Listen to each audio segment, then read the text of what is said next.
Nav Prabhat news, नव्या दिवसाची नवी बातमी।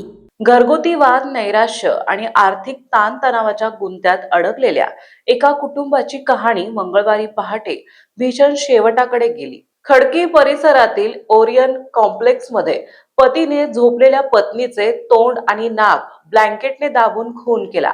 त्यानंतर स्वतःच पोलिसांना फोन करून मी माझ्या बायकोचा मर्डर केला आहे अशी कबुली दिली।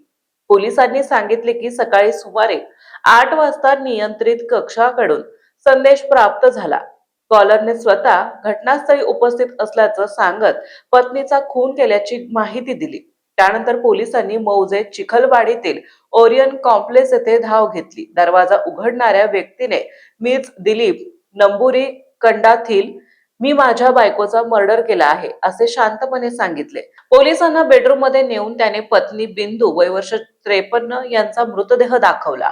प्राथमिक चौकशीत आरोपी दिलीप नंबुरी कंडाथील वय वर्ष 56 याने सोमवारी रात्री 11 वाजण्याच्या सुमारास पत्नी झोपेत असताना तिच्या चेहऱ्यावर ब्लँकेट टाकून नाक आणि तोंड दाबले आणि गुदमरल्याने तिचा मृत्यू झाल्याचे त्याने सांगितले।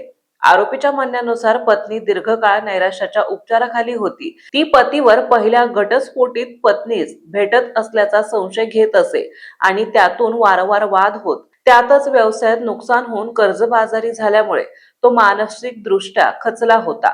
रोजच्या भांडणाला कंटाळून हे पाऊल उचलल्याची कबुली त्यांनी दिली। घटनेची माहिती वरिष्ठ अधिकाऱ्यांना दिल्यानंतर मृतदेह वैद्यकीय तपासणीसाठी ससून रुग्णालयात पाठवण्यात आला। या प्रकरणी आरोपी विरुद्ध खुनाचा गुन्हा दाखल झाला असून त्याला ताब्यात घेतले आहे। या घटनेमुळे परिसरात हळहळ व्यक्त होत असून शेजाऱ्यांनीही दाम्पत्यामध्ये वारंवार वाद होत असल्याचं सांगितलं। आरोपी रिअल इस्टेटचा व्यवसाय करतो।